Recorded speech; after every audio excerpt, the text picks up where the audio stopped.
2015 সালে যখন রাজ চক্রবর্তীর হাত ধরে এক নবগতা রূপালী পর্দায় পা রেখেছিলেন, তখন দর্শক ভেবেছিল টলিউড আরও এক কমার্শিয়াল কুইনকে পেয়ে গেছে। মিষ্টি হাসি, চনমনে এনার্জি এবং back to back hit cinema. কিন্তু মাত্র কয়েক বছরের মধ্যেই সেই গ্ল্যামারাস নায়িকাকে দেখতে হলো এক অদ্ভুত অন্ধকার অধ্যায়। রূপালী পর্দার আলো ছেড়ে যখন পা রাখলেন রাজনীতির কর্দমাক্ত ময়দানে, তখন রাতারাতি বদলে গেল সমীকরণ। একটা ভাইরাল মন্তব্য, নেটপাড়ার নির্মম ট্রোলিং, বডি শেমিং এবং একের পর এক ভুল রাজনৈতিক ও পেশাদার সিদ্ধান্ত কৌশানী মুখার্জির কেরিয়ারকে কি সত্যি এক গভীর পতনের দিকে ঠেলে দিয়েছিল, নাকি এই ডাউনফলের আড়ালে লুকিয়ে আছে এক অন্য লড়াইয়ের গল্প? আজ আমরা বিশ্লেষণ করব কৌশানী মুখার্জির উত্থান, তার জীবনের সবচেয়ে বড় বিতর্ক এবং বর্তমান টলিউডে তার টিকে থাকার আসল লড়াই। তাই ভিডিওটা শেষ অবধি দেখতে থাকো। কিন্তু মা বোন আছে, ভোটটা ভেবে দিবি। পারবো না আমি ছাড়তে তোকে। জয়, আমি তোমার ভালোবাসার যোগ্য নই। কৌশানীর এই দীর্ঘ পথযাত্রাকে বুঝতে গেলে আমাদের একটু অতীতে ফিরে যেতে হবে। 2015 সালে টলিউডে পা রাখার আগে তিনি ছিলেন কলকাতার এক সাধারণ পরিবারের মেয়ে, যিনি পড়াশোনার পাশাপাশি মডেলিং জগতের নিজের ভাগ্য পরীক্ষা করছিলেন। 2015 সালে তিনি মিস বিউটি অফ কলকাতার খেতাব জয় করেন, যা তার জন্য টলিউডের সদর দরজা খুলে দেয়। প্রথম ছবি পারবো না আমি ছাড়তে তোকে বক্স অফিসে দারুণ সফল হয় এবং মুভিটির প্রত্যেকটা গানই তো প্রচুর পরিমাণে চলেছিল। পারবো না আমি ছাড়তে তোকে।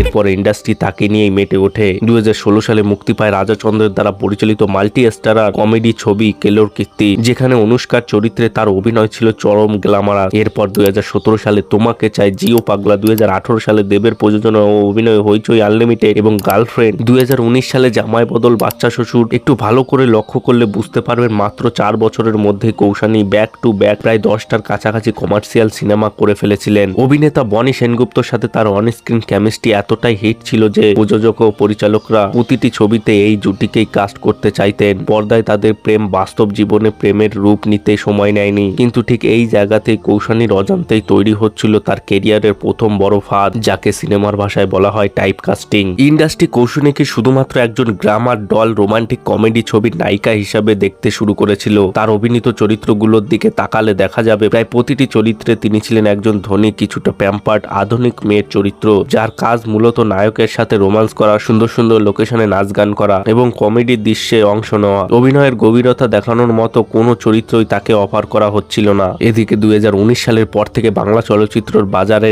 এক বিশাল পরিবর্তন আসে। সাউথ ইন্ডিয়ান ছবির দাপট এবং ওটিটি প্ল্যাটফর্মের উত্থানের ফলে থিয়েটারে গিয়ে প্রথাগত কমার্শিয়াল বা নাচ গানের বাংলা ছবি দেখার প্রবণতা দর্শকের মধ্যে মারাত্মকভাবে কমে যায়। দর্শক এমন বাস্তবসম্মত কন্টেন্ট ড্রিভেন এবং সিরিয়াস সিনেমা পছন্দ করতে শুরু করছিল। কমার্শিয়াল সিনেমার এই আকস্মিক পতনের ধাক্কা সরাসরি এসে লাগে কৌশানীর কেরিয়ারে। তিনি বুঝতে পেরেছিলেন যে যদি তিনি নিজেকে না বদলান তবে ইন্ডাস্ট্রি তাকে ধুয়ে মুছে সাফ করে দেবে। 2019 সালের পর তিনি সচেতনভাবে সিদ্ধান্ত নেন যে তিনি আর এই ধরনের ডানাকাটা পরীর মতো টাইপ কাস্টিং চরিত্রে অভিনয় করবেন না। তিনি ভালো চরিত্রের জন্য অপেক্ষা করতে শুরু করলেন, যার কারণে তার সিনেমার সংখ্যা এক ধাক্কায় অনেক কমে গেল। কিন্তু তিনি তখনও জানতেন না যে পেশাদার কেরিয়ারের এই স্থিরতার মাঝেই তার জীবনে আসতে চলেছে এক প্রলয়ঙ্কারী ঝড়, আর সেই ঝড়ের নাম ছিল রাজনীতি। 2021 সালে পশ্চিমবঙ্গ বিধানসভা নির্বাচন ছিল বাংলার ইতিহাসের অন্যতম তীব্র অগ্রাসী রাজনৈতিক লড়াই। ঠিক সেই সময় টলিউডের একঝাঁক তারকা নিজেদের কেরিয়ারের ভবিষ্যৎ সুনিশ্চিত করতে বা ক্ষমতার অলিন্দে নিজেদের জায়গা পাকা করতে বিভিন্ন রাজনৈতিক দলে যোগ দিচ্ছিলেন। ব্যতিক্রম ছিলেন না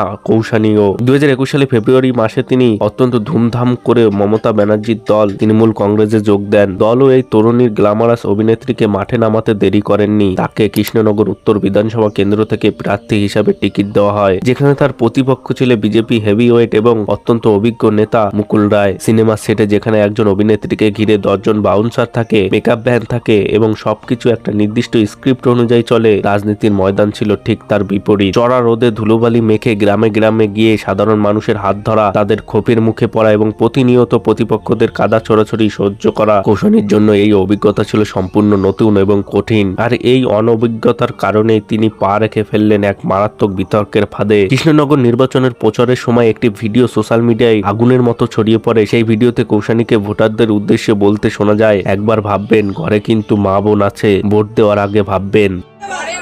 কিন্তু মা বোন আছে, ভোটটা ভেবে দিবি। এই একটি মাত্র লাইনের ভিডিও ক্লিপ নিমেষের মধ্যে ভাইরাল হয়ে যায়। বিরোধী দল বিজেপি এবং সাধারণ নেটিজেনরা অভিযোগ তোলেন যে কৌশানী সাধারণ মানুষকে পরোক্ষভাবে হুমকি দিচ্ছেন যে তৃণমূলকে ভোট না দিলে তাদের বাড়ির মা বোনদের ওপর অত্যাচার হবে। রাজনীতিতে তোলপাড় শুরু হয়ে যায়। একজন জনপ্রিয় অভিনেত্রীর মুখ থেকে এমন মন্তব্য কেউ আশা করেননি। চারিদিক থেকে ধেয়ে আসতে থাকে তীব্র ধিক্কার এবং ক্ষোভ। কৌশানী এবং তার দল অবশ্যই এই অভিযোগ সম্পূর্ণভাবে অস্বীকার করেন। তিনি নিজের ফেসবুক পেজে সম্পূর্ণ এবং আনএডিটেড ভিডিওটি পোস্ট করে দাবি করেন যে বিজেপির আইটি সেল তার বক্তব্যের একটি নির্দিষ্ট অংশ কেটে নিয়ে সস্তা রাজনীতির জন্য কুৎসিতভাবে ব্যবহার করছে। তিনি আসলে বলতে চেয়েছিলেন যে মমতা ব্যানার্জির বাংলায় মহিলারা সুরক্ষিত, কিন্তু ভোটাররা যদি ভুল করে বিজেপিকে ভোট দেয় তবে বাংলা বিজেপি শাসিত উত্তরপ্রদেশের হাতরাসের মতো রূপ নেবে, যেখানে নারীদের কোনো নিরাপত্তা নেই। কিন্তু রাজনীতির ময়দানে আসল সত্যের চেয়ে ন্যারেটিভ বা প্রচার অনেক বেশি শক্তিশালী। ততক্ষণে যা ক্ষতি হওয়ার হয়ে গেছে। সোশ্যাল মিডিয়া কৌশানীর ইমেজ পুরোপুরি ধ্বংস হয়ে যায়। যে দর্শক এতদিন তার মিষ্টি হাসির প্রেমে পড়তো তারাই কমেন্ট বক্সে এসে অহংকারী, হুমকিদাত্রী এবং কুৎসিত মানসিকতার বলে গালিগালাজ করতে শুরু করে। তীব্র মানসিক চাপের মধ্যে কৌশানী নির্বাচন লড়েন এবং ফলাফল যা হওয়ার তাই হয়। মুকুল রায়ের কাছে তিনি বিপুল ভোটে পরাজিত হন। রাজনীতির মাত্র কয়েক মাসের অভিজ্ঞতা কৌশানীকে চরম এবং বাস্তব শিক্ষা দিয়েছিল। পরবর্তীতে এক সাক্ষাৎকারে তিনি অত্যন্ত ক্ষোভ এবং হতাশার সাথে বলেছেন, রাজনীতি আমাকে শিখিয়েছে যে এখানে কাউকে বিশ্বাস করা যাবে না। আপনি রাতে যাকে নিজের সবচেয়ে বিশ্বস্ত মানুষ ভেবে ঘুমাতে যাবেন, সকালে উঠে দেখবেন সেই মানুষটাই আপনাকে পেছন থেকে ছুরি মেরে চলে গেছে। গ্ল্যামার ওয়ার্ল্ডের চকমকে পর্দার আড়ালে থাকা মেয়েটি রাজনীতির এই নিষ্ঠুর রূপ দেখে পুরোপুরি স্তব্ধ হয়ে গেছিলেন। নির্বাচনী পরাজয় এবং রাজনৈতিক বিতর্কের রেশ কাটতে না কাটতে কৌশানীর জীবনে নেমে আসে একের পর এক ব্যক্তিগত এবং মানসিক বিপর্যয়। সোশ্যাল মিডিয়ায় ট্রোলিং তখন আর শুধু তার রাজনৈতিক মন্তব্যের মধ্যে সীমাবদ্ধ ছিল না। নেটিজেনরা তার অভিনয়ের ক্ষমতা, তার চেহারা এবং তার ব্যক্তিগত জীবন নিয়েও কুৎসিত আক্রমণ শুরু করে। প্রতিদিন হাজার হাজার মানুষ তার পোস্টে এসে বডি শেমিং করতে শুরু করে। একজন পাবলিক ফিগার হিসাবে এই ধরনের তীব্র এবং অবিরত নেতিবাচকতা যে কোনো মানুষের মানসিক ভারসাম্য বিগড়ে দেওয়ার জন্য যথেষ্ট। কিন্তু এর চেয়েও বড় আঘাত তার জীবনে আসে 2021 সালের শেষের দিকে। কৌশানীর জীবনে সবচেয়ে বড় খুঁটি, তার মেন্টর, তার সবচেয়ে বড় সমালোচক, তার মা হঠাৎই প্রয়াত হন। মাকে হারানো কৌশানীর জীবনে সবচেয়ে অন্ধকার অধ্যায় ছিল। তিনি সম্পূর্ণ একা হয়ে পড়েছিলেন। একদিকে মায়ের চলে যাওয়া, অন্যদিকে চারিদিকে সমাজ ও নেটপাড়ার তীব্র ঘৃণা। কৌশানী নিজেকে ঘরের কোণে গুটিয়ে নিয়েছিলেন। তিনি নিজেই স্বীকার করেছিলেন যে সেই সময়টা ছিল মানসিকভাবে চূড়ান্ত ড্রেনিং এবং বিষাক্ত। কিন্তু নিয়তি যেন তার জন্য আরো পরীক্ষা লিখে রেখেছিল।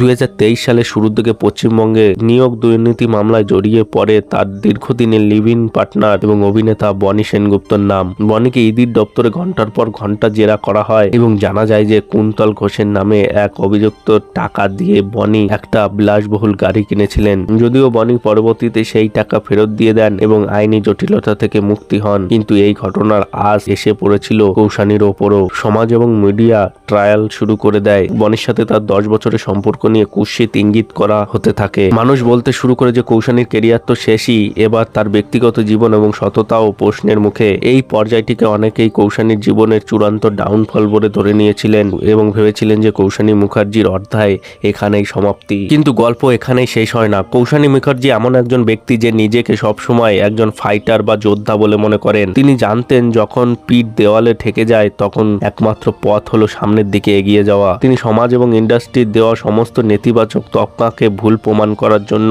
এক দীর্ঘমেয়াদী পরিকল্পনা করেন। প্রথমত তিনি সোশ্যাল মিডিয়ার বিষাক্ত কমেন্ট থেকে দূরে সরিয়ে নেন এবং নিজের মানসিক স্বাস্থ্যের দিকে নজর দেন। দ্বিতীয়ত সবচেয়ে গুরুত্বপূর্ণ, তিনি তার অভিনয়ের ধরন এবং সিনেমা নির্বাচনের স্ট্র্যাটেজি পুরোপুরি বদলে ফেলেন। তিনি বুঝে গিয়েছিলেন যে পুরনো কমার্শিয়াল ফর্মুলা দিয়ে কামব্যাক করা অসম্ভব। 2023 সালে রাজ চক্রবর্তী যখন ওটিটি সিরিজে আবার প্রলয় তৈরি করছিলেন তখন তিনি কৌশানীকে এক সম্পূর্ণ অচেনা এবং ডিগ্ল্যামারাইজ চরিত্রে কাস্ট করেন। চরিত্রের নাম ছিল মোহিনীমা। এখানে মেকআপ নেই, কোনো সুন্দর পোশাক নেই, শুধু চোখের ভাষা আর অভিনয়ের তীব্রতা। যখন সিরিজটি মুক্তি পেল দর্শক এবং সমালোচকরা স্রেফ চমকে গিয়েছিলেন। কেউ বিশ্বাসই করতে পারছিল না যে এই সেই মেয়ে যে কয়েক বছর আগে শুধু নায়কের হাত ধরে নাচ করত। মোহিনীমা চরিত্রের মাধ্যমে কৌশানী প্রমাণ করলেন যে সুযোগ পেলে তিনি অত্যন্ত জটিল এবং নেতিবাচক চরিত্র ফুটে তুলতে পারেন। এটি ছিল তার কামব্যাকের প্রথম পদক্ষেপ। তিনি ইন্ডাস্ট্রিকে এবং নিজেকে প্রমাণ করতে শুরু করলেন যে তিনি কোনো সস্তা গ্ল্যামার ডল নন। তিনি এক স্বাধীন এবং পরিণত অভিনেত্রী যিনি তার খামতিগুলোকে নিজের চোখে দেখে এবং শুধরে নিতে পারে। 2023 সালে সাফল্যের পর 2024 সালে কৌশানীর ক্যারিয়ারে সবচেয়ে বড় বিস্ফোরণ ঘটে ঘটেছিল।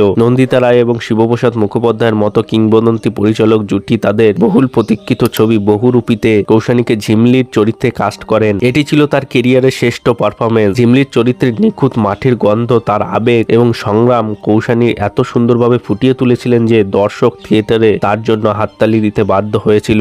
বহুরূপী সিনেমাটি বক্স অফিসে এক অদ্ভুতপূর্ব ইতিহাস তৈরি করে। এটি প্রায় 21 কোটি টাকার ব্যবসা করে বাংলা সিনেমার সর্বকালের চতুর্থ সর্বোচ্চ উপার্জনকারী চলচ্চিত্র হিসাবে জায়গা করে নেয়। এই ছবি কৌশানীকে শুধু বাণিজ্যিক সফলতায় দেয়নি, বরং তাকে এনে দেয় সমালোচকদের চূড়ান্ত স্বীকৃতি। 2025 সালে আনন্দলোক সেরা অভিনেত্রীর পুরস্কার এবং ফিল্মফেয়ার বাংলা অ্যাওয়ার্ডের নমিনেশন। যে দর্শক একদিন তার পতনের গল্প লিখছিল, তারাই আজ তার অভিনয় প্রশংসার পঞ্চমুখী। আজ 2026 সালে দাঁড়িয়ে যখন আমরা কৌশানীর কেরিয়ার দেখি, তখন আমরা দেখতে পাই সৃজিত মুখার্জির কিলবিল সোসাইটি কিংবা হইচইয়ের সম্প্রতি লিগ্যাল ড্রামা সিরিজ আদালত ও একটি মেয়ে। এই ছবিতে জয়া চৌধুরীর মতো অত্যন্ত গভীর এবং শক্তিশালী চরিত্র। তিনি এখন ইন্ডাস্ট্রিতে নিজের শর্তে কাজ করছেন। যে ক্ষমতার রাজনীতি ও ইন্ডাস্ট্রির নোংরা পলিটিক্স তাকে একদিন ধ্বংস করতে চেয়েছিল, আজ তিনি সেই অভিজ্ঞতাকে নিজের অভিনয়ের জ্বালানি হিসাবে ব্যবহার করছেন। কৌশানী মুখার্জির এই দীর্ঘ 10 বছরের রোলার কোস্টারের জার্নি আমাদের জীবনের এক গভীর এবং গুরুত্বপূর্ণ পাঠ শেখায়। উত্থান এবং পতন আসলে আমাদের জীবনে স্থায়ী কোনো ঠিকানা নয়, এগুলো কেবল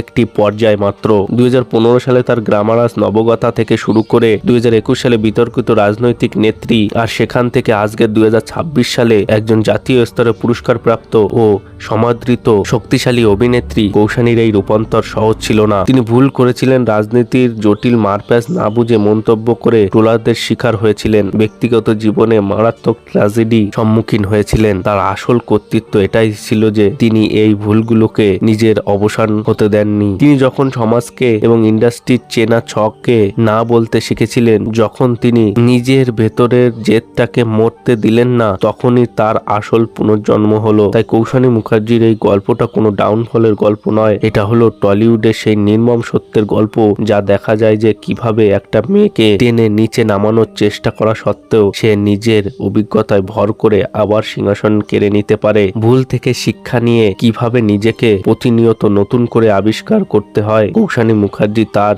এক জ্যান্ত উদাহরণ। সাফল্য বা ব্যর্থতা কোনোটি শেষ কথা বলে না, শেষ কথা বলে টিকে থাকার লড়াই এবং লড়াইয়ের শেষে বিজয়ী হয়ে ফিরে আসার এক অদম্য জেদ। তো ব্যাস বন্ধুরা, আজকে এই পর্যন্তই। কৌশানী মুখার্জির ডাউনফল বা উত্থানের ব্যাপার নিয়ে তোমাদের কি মতামত রয়েছে কমেন্ট বক্সে অবশ্যই জানাও। ভিডিওটা একটু ভালো লেগে থাকলে একটা লাইক করে দিও, চ্যানেলে নতুন হলে সাবস্ক্রাইব করে নোটিফিকেশন অল করে দিও, যাতে ভিডিও আপলোড করলে সবার আগে পৌঁছে যায় তোমাদের কাছে। দেখা হচ্ছে পরের এক নতুন ভিডিওতে।